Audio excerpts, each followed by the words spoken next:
Olá, amigos do canal Não Era Uma Vez, bem-vindos aqui ao Conhecendo a África desta quinzena, e vamos aproveitar aí a atualidade e a fama, né, ou a difusão, né, do que é o grupo Wagner aí, essa empresa de mercenários, vem conseguindo aí bastante destaque na imprensa devido ao seu método, seu modus operandi, né? E em função da guerra da Ucrânia, e portanto ganhou aí as manchetes, mas gostaríamos de falar um pouco, né, desse grupo na África, mas não só desse grupo, como de outras forças militares que agem na região. Mais especificamente, a gente escolheu aí o Mali, tá? Um país incrustado na região subsaariana, né?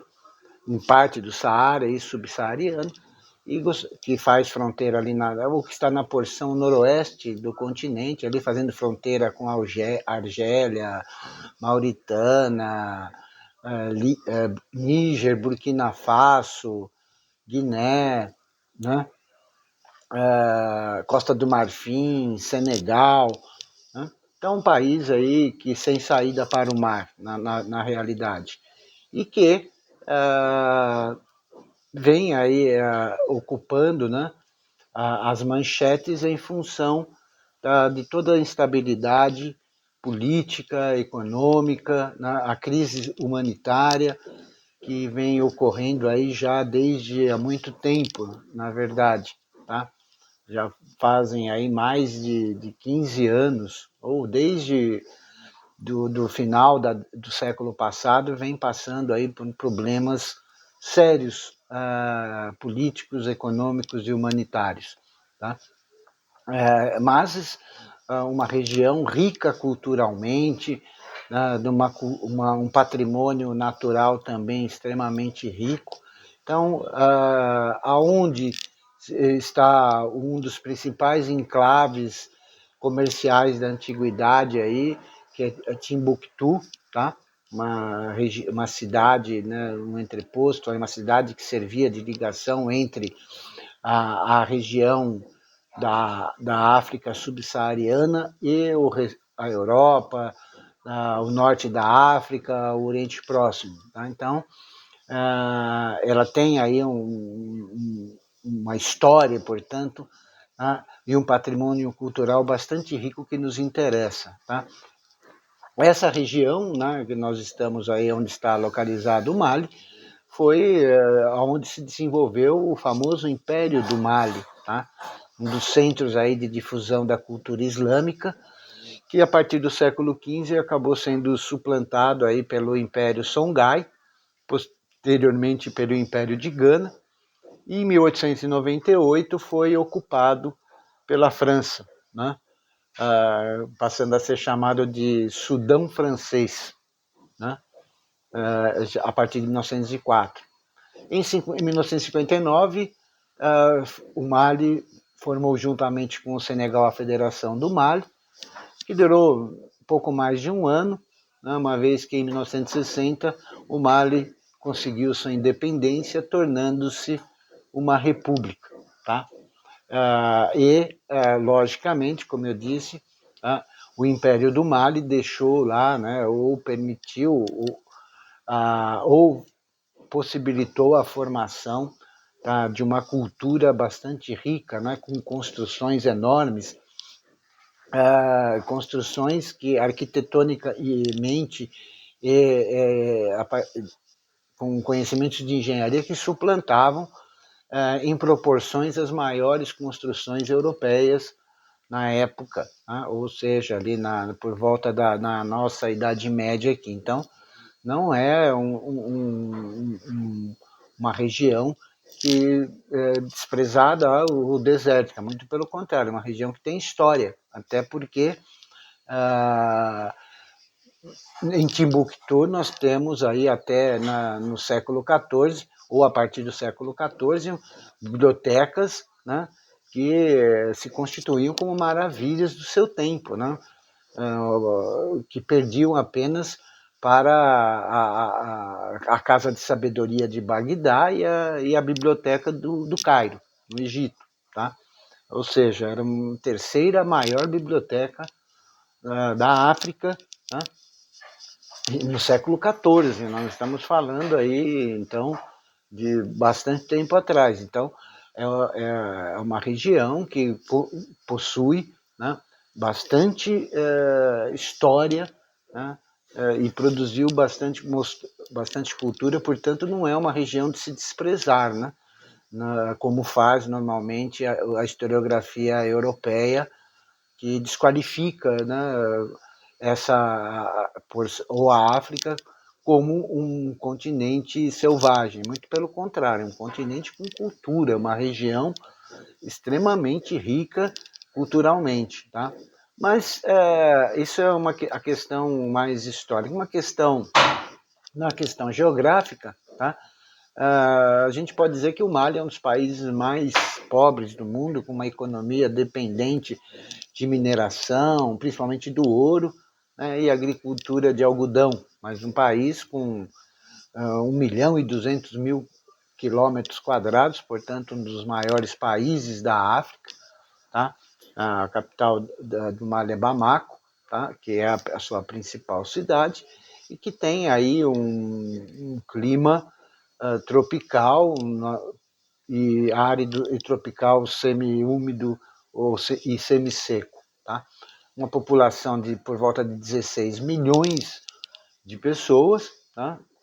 Composta por diferentes grupos étnicos, né? Os bambaras, os fulanes, voltas, tuaregues, os peus, vários tipos aí de várias etnias africanas e que por força da presença francesa tem como sua língua oficial o francês, mas tem outras línguas que são faladas, as principais delas o bambara, o fulone, o sanhai, tá? Soninké, dogão, e a religião predominante, aí, mais de 80%, é o islamismo. Né? Existem as crenças tradicionais também, com 16%, e o cristianismo por volta de 2%, bastante pequena presença, ou a religião cristã no Mali, até porque o Mali foi, durante muito tempo, e podemos dizer que ainda é um centro de difusão da cultura islâmica, do islamismo. Né? Como recursos naturais, eu falei agora há pouco sobre o ouro, mas também tem fosfato, caolin, calcário, urânio. Tem muitos minérios que são interessantes aí para a indústria ocidental, por isso, ou para a indústria, por isso os interesses de grandes potências econômicas sempre esteve presente. Tá? Uma outra questão já mais moderna, né, que a partir da independência houve uma série de problemas com relação à integração, principalmente do grupo Tuareg, ou dos grupos Tuaregs, que ocupavam, né, e ocupam a porção norte, que é a porção saárica do Mali. Tá? Então, esse abandono, essa não participação na política malinesa, acabou gerando um intenso processo separatista que hoje se classifica ou se nomeia como a parte ocupada pelos tuaregs, a região de Azawad. Né? Então, nessa parte do Mali, nessa parte norte do Mali, foi fundada, né, foi declarada como a região de Azawad que busca a separação e a formação de um novo país, né, na região, provocando intensa instabilidade aí. Né. Muitos acordos, né, a partir de 1991 foram tentados aí, ou assinados, propostos e assinados, para se tentar pacificar e integrar os tuaregs. Né. Infelizmente, isso acabou não acontecendo, tá? porque nenhum dos acordos, o Tamanrasset de 91, o Pacto Nacional de Paz do Norte de 92, não conseguiram atingir a pacificação, e isso fez muito, pelo contrário, surgir o movimento nacional pela libertação do Azawad, tá? Que acabou se envolvendo com outros movimentos e que ele declarou a independência do estado de Azawad. Tá? Mas outros grupos ali também passaram a integrar esse processo separatista, que diferente, né, do Movimento Nacional de Libertação do Azawad, que é um movimento que não tem ligação religiosa, é um movimento laico. Outros movimentos influenciados pelo Islã, né, pela religião islâmica, também se constituíram, como trazendo o Ansar Dine, a Al-Qaeda, tá? A Akin, tá? Todos os movimentos que têm como fundamento a presença ou a religião islâmica como norteadora. Tá? Em 2012, a Comunidade Econômica dos Estados Africanos começou a discutir uma possibilidade ali de intervir para a pacificação do Mali, que, em função desses movimentos separatistas, ganhou uma proporção bastante violenta. Tá? E o CEDAW, né, ou ECOWAS, como queiram, acabou solicitando a intervenção do Conselho de Segurança das Nações Unidas, né, ou a autorização do Conselho de Segurança das Nações Unidas para que ocorresse, né, uma pacificação. Mas, a partir de janeiro de 2013, um sem número de atentados, de ações bélicas militares ou paramilitares ocorreram, né, lançadas pela Ansar Dine, tá, pela Mujal, pela Akin, né, e pelo Movimento Nacional de Libertação de Azawad. Então, e que se espalharam pelo norte, aterrorizando a população civil, tá? Tanto a população tuareg quanto outros grupos culturais na região. Né? Então, essa instabilidade acabou provocando, né, um golpe de Estado em agosto de 2020, e um outro golpe em 2021. Atualmente, o coronel Assimi Goïta, né, é o líder, né, de um movimento militar interino que governa o país e que acabou, em função da presença da ONU, em função da presença de forças francesas, acabou buscando um apoio, uma vez que ele não tinha apoio nem da ONU, nem da França, acabou se envolvendo com o Grupo Wagner, né? Chamando o Grupo Wagner para auxiliar o exército malinês, né? E a partir daí, é lógico, nós não sabemos claramente quais os interesses do Grupo Wagner em Mali, mas o Grupo Wagner, o grupo de mercenários, entra em Mali para agir como polícia, né?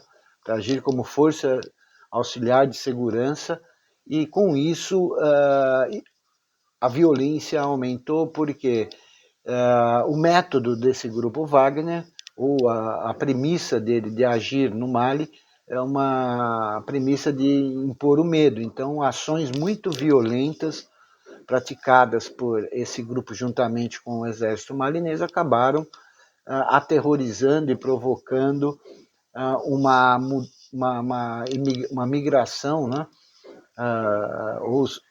Ou a ocorrência de inúmeros grupos de refugiados que buscaram aí os países vizinhos, criando então um problema, né, internacional ainda maior por conta desses refugiados, em função desse tipo de política militar, política de segurança que passou a ser adotada. Com a presença do Grupo Wagner, o que aconteceu? Os franceses aproveitaram para se retirar, dizendo que não participariam nova configuração de segurança geopolítica, aí o grupo e a França se retirou, e a ONU é outra que também quer se retirar. Isso é lógico, interessa muito ao grupo Wagner, muito à Rússia, porque a sua influência será ainda maior, né? E a ONU declarou ainda esta semana que irá retirar as forças, os boinas azuis, né? Compostos na sua maioria por soldados de outros países africanos, irá retirar. E com isso, possivelmente, o grupo Wagner irá ganhar ainda muito mais força, né? E também acabará recebendo com certeza concessões aí de muitas áreas minerais ali, nas reservas minerais, para poder explorar, que é o grande negócio aí do explorar na partir de monopólio, né, que é o grande negócio dos russos, ou mais especificamente desse grupo Wagner. E isso vai provocar reações aí norte-americanas, é o que a gente espera aí, né? Uma vez que a África é esse teatro de operações que não, não deixa de fora os interesses. O Africom com certeza vai passar a agir na região em função da presença do grupo Wagner. É uma pena, né, para nós aqui, uma região altamente com uma história, com uma riqueza cultural tão grande envolvida nesse tipo de processo em que não se consegue a pacificação, cuja violência é o ponto central de ação do Estado, né? A ilegitimidade até do governo atual, né? Que não marca eleições aí para a redemocratização do país, então gera essa instabilidade, essa insegurança, e isso tudo favorece, claro, aos mercenários, né? Tanto é que o Lavrov, né, o ministro das Relações Exteriores russo, disse que não, a Rússia não vai abandonar o Mali, né? Embora ainda acusando, né, a França e a própria ONU, né, de já terem abandonado o Mali, mas a Rússia não vai, né, mesmo recorrendo ao Wagner para garantir a segurança. Então de fato uma situação aí bastante trágica, bastante dramática, que nós aqui estamos acompanhando. Ok? Obrigado, até o nosso próximo Conhecendo a África. Não esqueça também, se possível, né, dar um like, compartilhar com seus amigos, difunda essas informações, né, nas suas redes sociais, que ajuda bastante o canal, ok? Obrigado.